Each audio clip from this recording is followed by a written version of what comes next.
కొన్ని సెంటిమెంట్లు చాలా పవర్ఫుల్గా ఉంటాయి. సలార్ సెంటిమెంట్ ఇప్పుడు హనుమాన్ సినిమాకి కలిసి వచ్చింది. సలార్ రిలీజ్ అయ్యే కలెక్షన్లో ఊచకోత కొనసాగుతోంది. ఈ సినిమాని నైజాంలో మైత్రి మూవీ మేకర్స్ పంపిణీ చేసిన సంగతి తెలిసింది.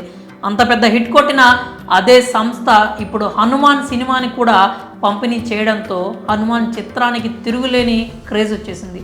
ఈ మధ్యనే హనుమాన్ ట్రైలర్ రిలీజ్ అయ్యి హనుమాన్కి ఊహించని డిమాండ్ని క్రియేట్ చేసింది. నిజంగానే ట్రైలర్ చూస్తే భలే థ్రిల్ అయ్యే విధంగా ఉండడంతో హనుమాన్ రికార్డ్ క్రియేట్ చేస్తుందనే అంచనాలు చెలరేగాయి. ప్రశాంత్ వర్మ, తేజ సజ్జా తొలి కాంబినేషన్లో వస్తున్న హనుమాన్ నిజానికి ప్రారంభం నుంచి కూడా సున్నితమైన గుర్తింపును అందుకుంటూ వస్తోంది.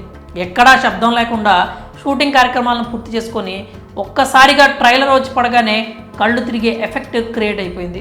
ఇప్పుడు హనుమాన్ సినిమా నైజాం రైట్స్ని మైత్రి మూవీ మేకర్స్ చాలా ఎగ్జైటింగ్ ఫిగర్కే కొనుగోలు చేశారు. దాదాపు 7.2 కోట్లకు గాను ఈ మూవీని తీసుకున్నారని తెలుస్తోంది. సక్సెస్ ట్రాక్లో పరిగెడుతున్న మైత్రి మూవీ మేకర్స్ సలార్తో పెద్ద హిట్టే కొట్టేశారు. నిన్నటి వరకు కూడా సలార్ ఫీవర్ ఏమాత్రం తగ్గకుండా ముందుకు దూసుకెళ్తోంది. తాజాగా హనుమాన్ రైట్స్ కూడా నైజాంకి గాను మైత్రి సంస్థ తీసుకుందనగానే ట్రేడ్లో సడన్గా హనుమాన్ రేంజ్ మారిపోయింది. విడుదలకు మునుపే హనుమాన్ పెద్ద హిట్ అనే టాక్ మొదలైపోయింది. మైత్రి మూవీ మేకర్స్ అంటేనే ఇప్పుడు సంచలనంగా మారింది. వారి చేతుల మీదుగా హనుమాన్ నైజాంలో రిలీజ్ అవుతోందంటే సలార్ సెంటిమెంట్ ఈజీగా వర్కౌట్ అవుతుందనేది చాలామంది అంచనా.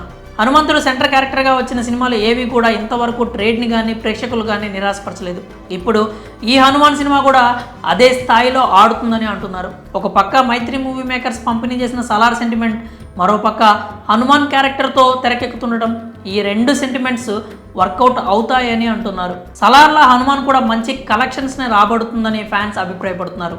మరి హనుమాన్కి సలార్ సెంటిమెంట్ అంటూ వస్తున్న వార్తలపై మీ అభిప్రాయం కామెంట్స్ రూపంలో తెలియజేయండి.